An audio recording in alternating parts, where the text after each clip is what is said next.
So I'm sure we all like TNT in Minecraft, but on its own, it's pretty weak, and I want to make it more powerful. So of course you could say put more TNT in the same space, but I think that's not as cool as making a single one more powerful. And of course it takes up more space. That probably won't actually make sense later on in the video, but let's crack on with it. So of course the first direction I would go to make a single block more powerful would be TNT in Minecarts. So I just flick the lever and like that it blows up, and I can probably put multiple there. And another cool feature is that it keeps the rail intact. Now let's use this explosion crater as a base measure, and let's put like 5 in here. Alright, I've placed 5 TNT minecarts there. Let's rig it up and boom, it goes. And how much will this do?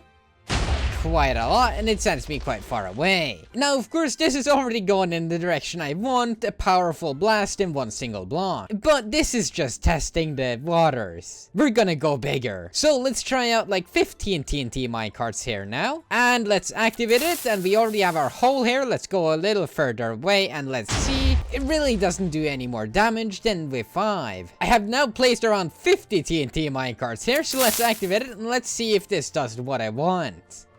And it really doesn't. And that may be because of the rail, so let's remove that.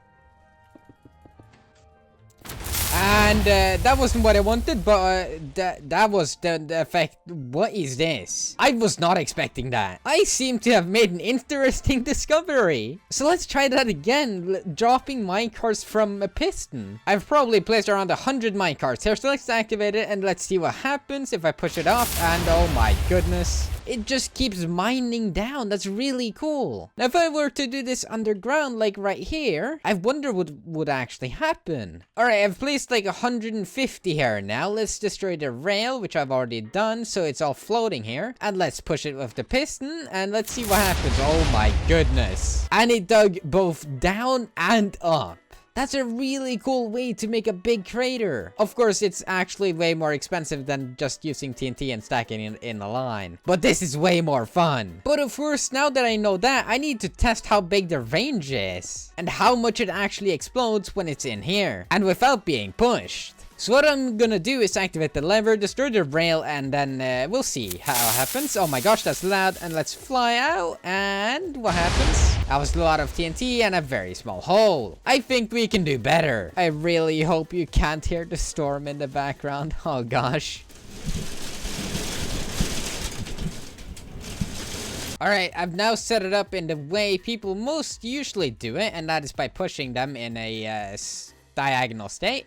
And, well, yeah, that's way better. Here we go. Now we're talking. So as you can see, it left a massive crater, but we can do better. Now, even though we just did this with minecarts, I want to see if we can actually beat it with regular TNT. And the way we're doing that is using dispensers here. And we're gonna have a total of 120 dispensers, meaning 120 TNT. And at the same time, we're gonna transfer these tough blocks into redstone blocks, activating all these dispensers and having the TNT drop into that hole. Now, we go here. 3, 2, 1, and there we go. It all should drop down here. That looks so cool, and that was very lame.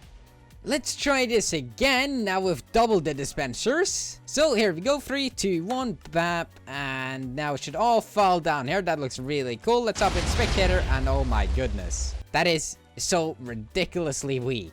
Why are dispensers destroyed up here? What happened? Oh no, it looks like it actually didn't do the right thing, so let's make another one. Alright, now we have a lot more dispensers going into a bigger hole, and hopefully it should be a way bigger blast than whatever that was. So here we go, 3, 2, 1, and bam.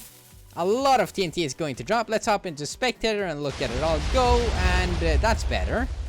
But it's not good enough, so let's crack on with some custom TNT, shall we? So let's first spawn in a fireball just to see what it does with an explosion power of 1. So let's get it there, and that is very small. Barely any damage at all, only a forest fire. Let's move the explosion power up to 5. And there we go. Let's shoot it straight down at the spider. And oh, that's bigger. All right. As you can see, a bigger explosion and more forest fires. Let's change it to the power of 50 and shoot it at this tree here. And let's see what happens. And Oh my goodness, that is way bigger. What happens if I put it to 200 and shoot it over here? And let's follow it, and that's oh my gosh, game crashed. So my game kind of crashed, and I'm not sure what's gonna happen. I don't actually think anything happened. It's too big. Oh, it just does damage to things. Wait, does it do damage to things in a big range? What is this?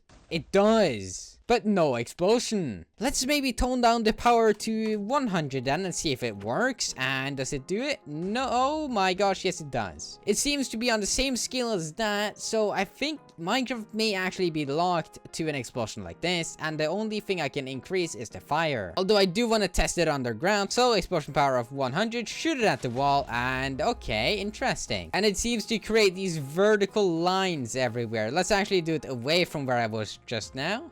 And let's go. Okay, one more. And okay, that's interesting. And if I go into the wall now, you can see these diagonal lines are going out. But it's not quite what I want. So let's actually go back to TNT. So I kind of actually figured this out on my own. So if I just change this to TNT and hit enter and something happens, TNT goes boom. If I change this back to 100, oh, it does regular explosion. Okay, I didn't get it, but I can launch myself now. And if I set this up to a command block with a lever, or just a redstone block, or I can have it always active here, and put it to repeat, and put the same command in. And I just had to do this, execute at Mogi, run summon, and then the same command. And if I do that, and I go into, oh my goodness, well, I'm gone. Help, this is really loud, and if I look at my Y now, I'm going up super duper fast. Like, oh my gosh.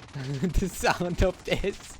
I'm currently walking, explosions are all the way around me. Everything gets destroyed. So, I mean, that's kind of cool. But I need to find this command block so I can destroy it. And I finally destroyed it. So, peace and quiet. I'm really running out of options here. I can't figure out the command to actually make a single block very powerful. Even though these 700 that I just exploded were pretty powerful, it's not what I want. Now, I can actually, you know, summon in a creeper that's really, really powerful. If I just copy my coordinates here, go in survival, and he's gonna blow up. What? Alright, let's try this again. So I have a creeper here. Let's go to him, and please explode and do big damage. Yes, you did. I didn't actually copy my coords, but I can find it easily again with all the fire, and let's actually get the real explosion now. Alright, let's summon in the creeper. Here we go. Explode, please, and I'm dead. And man, this explosion is tiny, but it leaves lots of these different marks here. And it really still isn't what I want. I think I'll leave this off to another video, see if I can figure it out then. And maybe I'll install some mods too, but if you guys enjoyed this video, make sure to hit that like button, and yeah. Thank you for watching. Goodbye.